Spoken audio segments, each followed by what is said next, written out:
Auzubillahiminash-shaytanir-rajim. Bismillahir-rahmanir-rahim. Assalamualaikum dear students. Hope so you are all fine.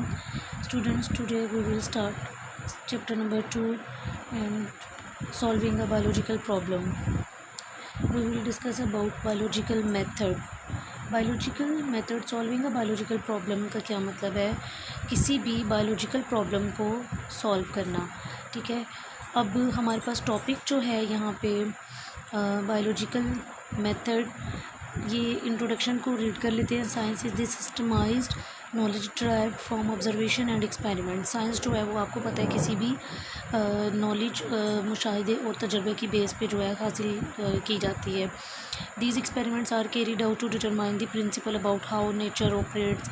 Scientist like chemist, biologist and physics use the same scientific method to make the and test new theories. चाहे वो physician हो, biologist हो या chemist हो, ये same method के साथ जो है वो रिसर्चेस करते हैं। ठीक है, थ्योरीज़ वगैरह जो है वो न्यू इंट्रोड्यूस करवाते हैं। In this chapter we will study the steps of biological method.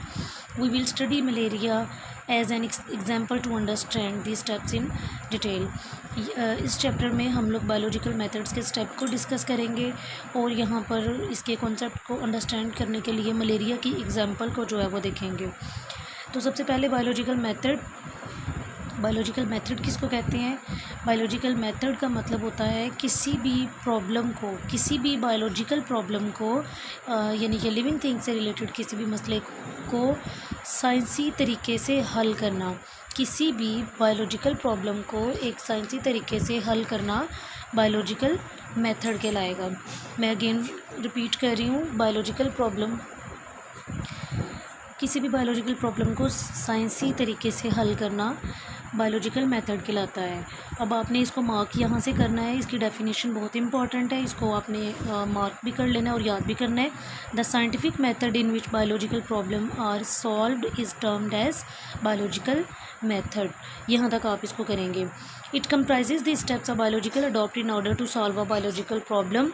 Biological method has played an important part in scientific research for almost 500 years from Galileo experiment.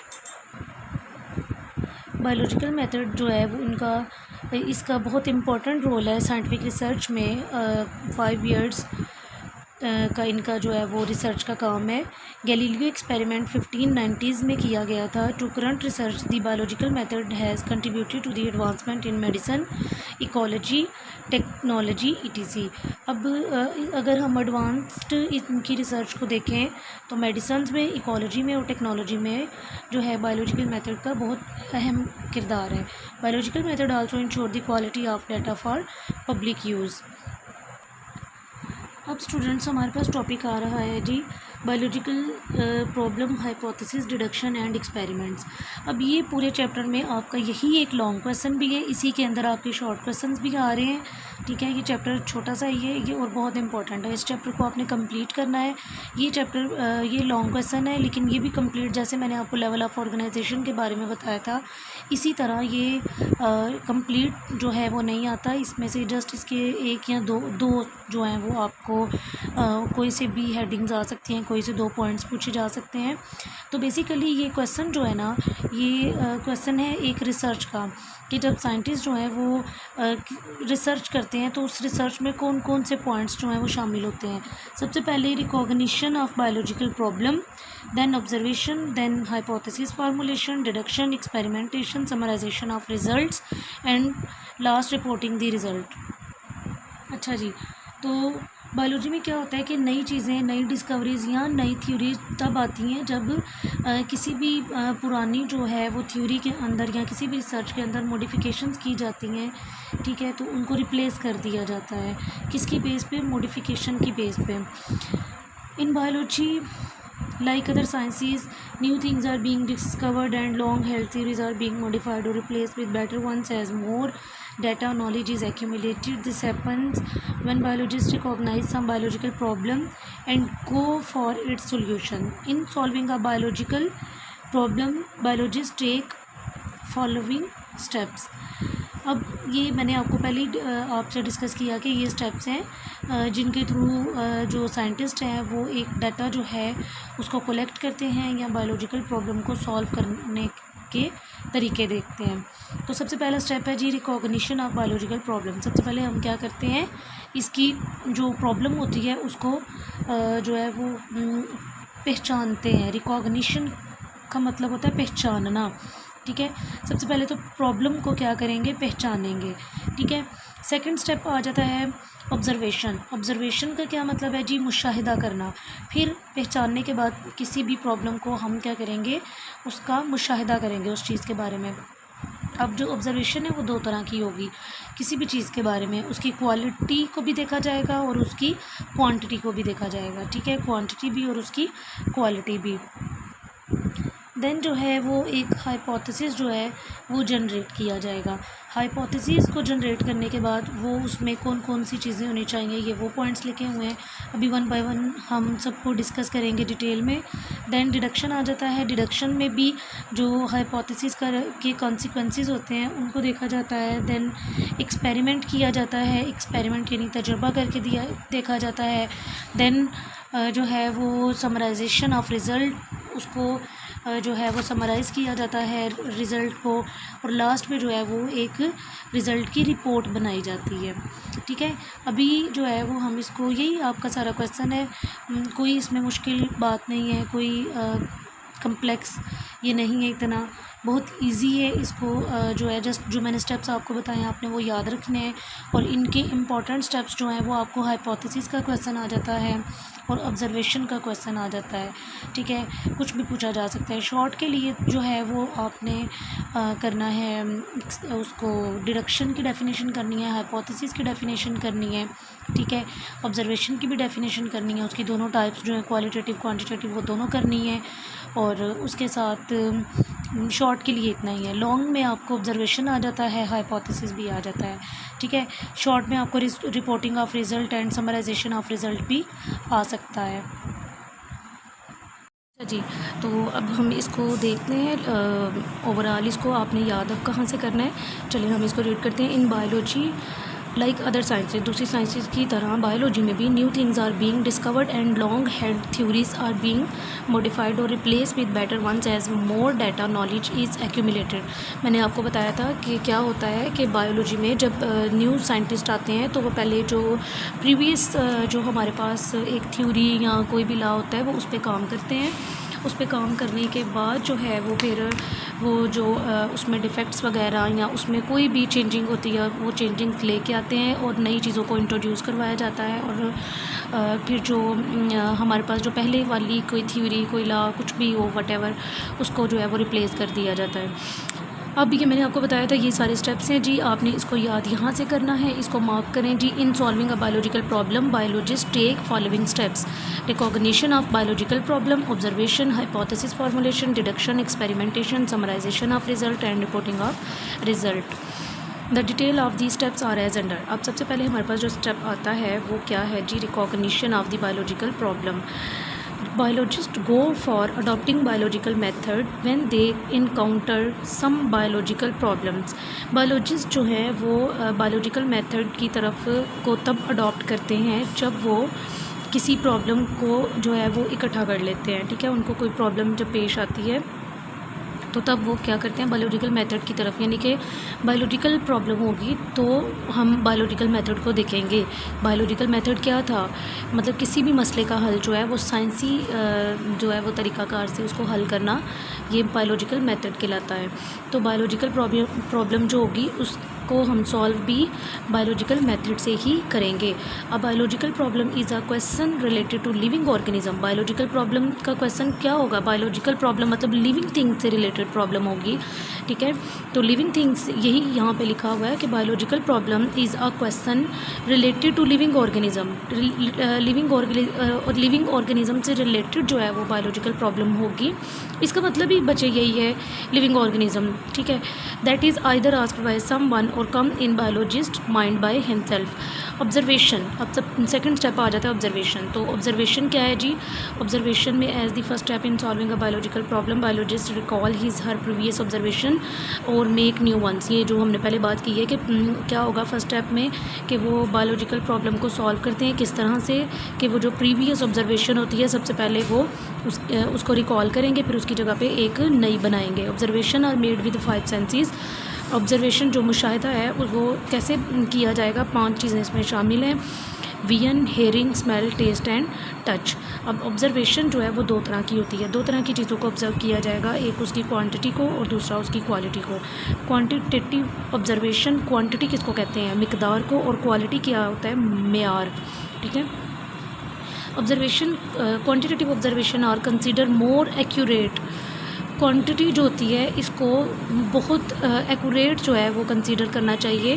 Qualitative ones because the former are invariable and measurable and can be recorded in term of numbers.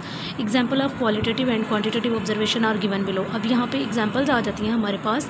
एक देखें जी, qualitative observation and quantitative. Qualitative में the freezing point of water is cold then the boiling point. अब ये उसकी quality है, उसका जो फ्रीजिंग पॉइंट होगा पानी का, यानी पानी को जो ठंडा किया जा रहा है, तो उसकी जो क्वालिटी है यानी कि वो कितना उसको ठंडा कर रही है, उसका क्या फ्रीजिंग पॉइंट आ रहा है, ये उसकी क्या है, उसकी जो ठंडा होना उसका क्या है, ये उसकी क्वालिटी है।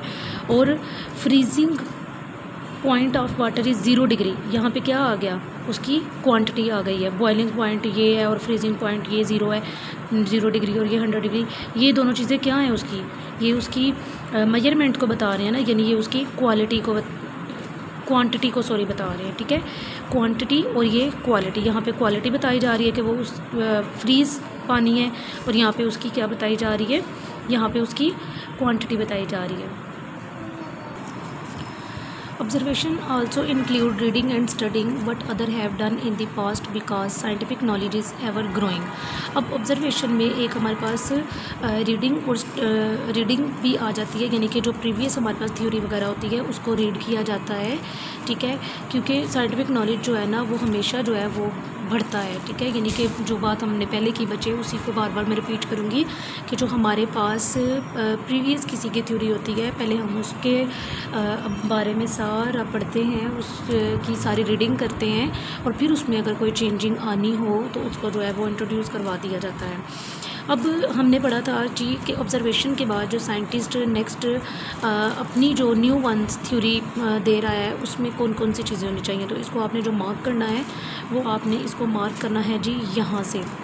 ठीक है, आप इसको यहाँ से इसको मार्क करेंगे। Biological organize his her other observation into data form and construct a statement that may prove to be the answer of the biological problem under study। this tentative explanation of observation, जो मुशाहिदा करने के बाद scientist जो हैं जो explanation provide करेंगे उसको हम क्या कहेंगे?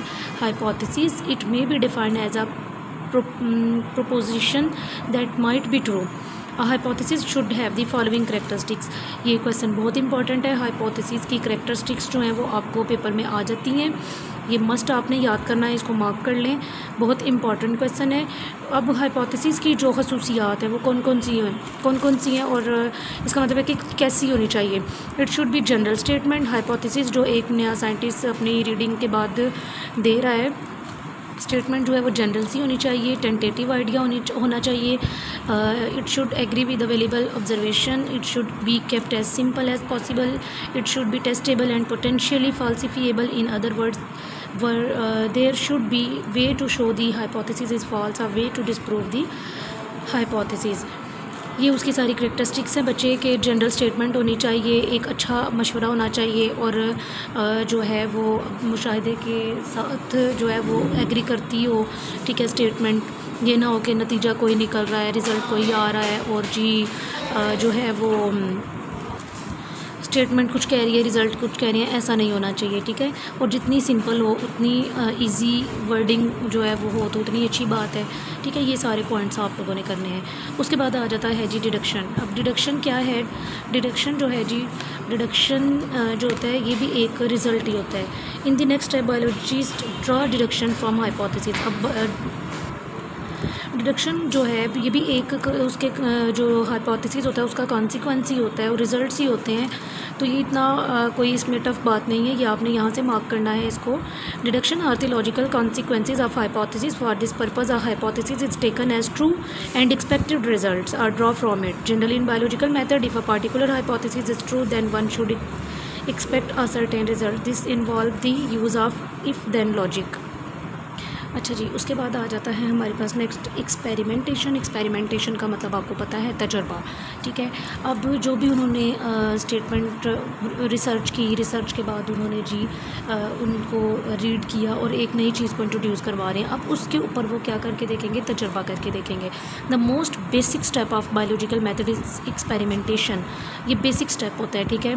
Biologist perform experiment to see if hypothesis are true और नॉट। वो तजर्बा करके क्यों देखते हैं, वो तजर्बा करके इसलिए देखते हैं कि हमारा जो हाइपोथेसिस है वो ट्रू है या फॉल्स है। The deductions which are draw from hypothesis, और डिडक्शन जिसको हम हाइपोथेसिस से ड्रॉ करते हैं, are subjected to rigorous testing through experimentation. Biologist learn which hypothesis is correct. Rigorous का मतलब होता है सख्त, ठीक है, रिगोरस सख्त। तो जो हाइपोथेसिस रिगोरस टेस्टिंग का मतलब है कि इनको बड़ा सख्ती से जो है वो देखा जाता है, टेस्टिस इन पे किए जाते हैं, जो एक्सपेरिमेंट्स किए जाते हैं। Through experimentation biologist learn which hypothesis is correct. तो तजर्बे की बुनियाद पर देखा जाता है कि जो हमने हाइपोथेसिस दिया है वो सही है या नहीं। The incorrect hypothesis are rejected and the one which prove correct is accepted. अगर हमारे पास रिज़ल्ट सही आते हैं और हाइपोथेसिस उसमें मतलब उसको प्रूव कर दिया जाता है कि ये सही है, तो उसका हाइपोथेसिस एक्सेप्ट कर लिया जाता है। अगर हाइपोथेसिस गलत आ जाए, यानी हमारे एक्सपेरिमेंट्स सही नहीं आते, तो फिर हम उसके जो हाइपोथेसिस दिया गया होता है उसको रिजेक्ट कर देते हैं, ठीक है। An accepted hypothesis make further prediction that provide an important way to further test its validity। और जिसको एक्सेप्ट कर लिया जाता है उसको एक्सेप्ट करने के बाद फर्दर फिर जो है वो उसको टेस्ट वगैरह उसके बारे में किए जाते हैं, ठीक है, उसकी वैलिडिटी देखी जाती है। देन तजर्बे के बाद जी, एक्सपेरिमेंटेशन के बाद हमारे पास आ जाता है जी समराइजेशन ऑफ रिज़ल्ट्स। तो फिर क्या किया जाता है, तजर्बा जो किया, तजर्बा करने के बाद मैंने आपको बताया कि उसको जो एक्सेप्ट होता है, एक्सेप्ट हाइपोथेसिस अगर करेक्ट हो और एक्सेप्ट हो जाए, देखें तो तजर्बा करते हैं ना जब अगर एक्सेप्ट कर लिया जाए तो एक्सेप्ट करने के बाद भी उसको जो है मज़ीद उसके ऊपर जो है वो काम किया जाता है। और हमेशा सिर्फ एक बार मेरा बेटा जो हम एक्सपेरिमेंट करके देखते हैं ना, तो जो रिज़ल्ट्स आते हैं सिर्फ एक ही बार उसको हम जो है वो नहीं कहते कि जी ये बिल्कुल ठीक है। 3 बार जो है वो रिपीट किया जाता है। इनको 3 बार हमारे जो रिज़ल्ट्स हैं वो सेम आने चाहिए, ठीक है, फिर जाके हम कहते हैं कि हमारा जो एक्सपेरिमेंट है वो सक्सेसफुल हो गया है, ठीक है। इस पॉइंट को आपने याद रखना है। अब जो हमारे पास एक्सपेरिमेंट के बाद जो हमारे पास रिज़ल्ट्स आए हैं, उन रिज़ल्ट्स के बाद जो है हम क्या करते हैं, उसके रिज़ल्ट्स को समराइज़ करते हैं, ठीक है। समराइज़ करने के बाद जो है जी हम एक रिपोर्ट बनाते हैं। जो भी रिज़ल्ट निकला है उसकी रिपोर्ट बनाएंगे, ठीक है। रिपोर्ट का तो आपको पता है, रिपोर्ट जो है वो biologist publish there finding in scientific journals and books in talk at national and international meeting and in seminars at colleges and universities. Publishing of results is an essential part of scientific method. It allow other people to verify the result or apply the knowledge to solve other problems. अब biologist जो हैं इसको publish करते हैं, इनको international level पे और national level पे इंट्रोड्यूस करवाया जाता है। डिफरेंट मीटिंग्स रखी जाती हैं, सेमिनार्स करवाए जाते हैं कॉलेजेस यूनिवर्सिटीज़ में, ठीक है। और इनके रिज़ल्ट्स जो हैं वो शेयर किए जाते हैं। मेथड्स जो हैं इस रिसर्च के वो शेयर किए जाते हैं, ठीक है। और दूसरे लोगों को इसी तरह से देखें, दूसरों को मौका मिलता है और दूसरों को अलो किया जाता है कि वो इनके रिज़ल्ट्स को वेरीफाई करें। अब वो वेरीफाई कैसे करेंगे, वो भी सारा एक्सपेरिमेंट करके देखेंगे, इसके ऊपर सारा काम करके देखेंगे, इसके बारे में सारी रिसर्च रीडिंग वगैरह सारा कुछ करेंगे, ठीक है। और फिर जाके वो कहेंगे जी ठीक है, इसका नॉलेज या इसकी जो रिज़ल्ट्स हैं वो हमने वेरीफाई कर लिए हैं, ठीक है। जो इसने नॉलेज हमें प्रोवाइड किया उसको हमने देख ली है कि ये ठीक है, लेकिन अगर वो काम करें और उसमें कोई डिफेक्ट वगैरह निकल आए तो फिर वही यही इसी तरह ये साइकिल चलेगा कि वो एक नई थ्योरी जो है उसको पेश करेंगे, उसके डिफेक्ट्स या उसमें मॉडिफिकेशन करके वो एक नई थ्योरी को इंट्रोड्यूस करवा देंगे। ठीक है, तो ये था स्टूडेंट्स हमारा आज का टॉपिक, आपका ये लॉन्ग क्वेश्चन। मैंने आपको स्टार्टिंग में बताया था कि ये बहुत इंपॉर्टेंट है, आपका इस चैप्टर का छोटा सा चैप्टर है, इसमें यही लॉन्ग क्वेश्चन एक आपका बनता है। और इसमें जो है ये सारा नहीं आता, इसमें ऑब्जर्वेशन करैक्टरिस्टिक्स जो है इसकी ये बहुत इंपॉर्टेंट है। आपने या तो आपने सारा करना, अच्छा आपने रिपोर्टिंग ऑफ रिज़ल्ट ये भी सारा याद करना है। ठीक है, समराइजेशन ये भी आपने सारा याद करना है। एक्सपेरिमेंटेशन जो है, एक्सपेरिमेंटेशन आप इसका फर्स्ट पैराग्राफ बल्कि ये भी आपको सारा याद करना पड़ेगा। ठीक है, डिडक्शन आपने यहाँ से लेके यहाँ तक करना है। ठीक है, ये सारे पॉइंट्स आपने याद करने हैं, इसके हाइपोथेसिस के यहाँ से लेके इसकी यहाँ तक तो डेफिनेशन बन रही है। ठीक है, यहाँ तक डेफिनेशन करने के बाद आप ये इसके पॉइंट्स याद करेंगे। और ऑब्जर्वेशन आपको मैंने बताया, ऑब्जर्वेशन आपने सारा याद करना है। सारे से मुराद आप यहाँ से लेके observation are made with 5 senses, यहाँ से लेके आप इसको यहाँ तक तो ये करेंगे। वैसे डेफिनेशन आप यहाँ से लेके यहाँ तक लिखेंगे, यहाँ तक। फिर उसके बाद इसकी आप बताएंगे कि इसकी दो जो है वो इसकी टाइप्स आ जाती हैं, क्वालिटी भी बतानी है और क्वांटिटी भी बतानी है। फिर क्वांटिटेटिव यहाँ से लेके यहाँ तक होगा, देन क्वालिटेटिव यहाँ से लेके यहाँ तक होगा। अगेन की एग्जांपल्स आ रही हैं और ये दोनों एग्जांपल्स आप देंगे। ठीक है, ये recognition of biological problem of the biological problem ये भी आपने सारा करना है। समझ आ गई है। और ये जो साइड बॉक्सेस होते हैं स्टूडेंट्स इनको ज़रूर पढ़ा करें, ये इंपॉर्टेंट होते हैं आपके MCQs के हवाले से। ठीक है, इनको एक दफ़ा जो है ना वो अपनी नज़र में रखा करें, इनको देखा करें। ठीक है, MCQs के काम आ सकते हैं आपके। तो स्टूडेंट्स ये था हमारा आज का टॉपिक, होप्स हो कि आपको समझ आया होगा। अगर कोई क्वेश्चन, कोई क्यूरी हो, कोई भी प्रॉब्लम हो तो आप मुझसे डिस्कस कर सकते हैं, पूछ सकते हैं। ठीक है, इंशाल्लाह फिर नेक्स्ट लेक्चर के साथ मिलते हैं। अपना बहुत सारा ख्याल रखिएगा। अल्लाह हाफिज़।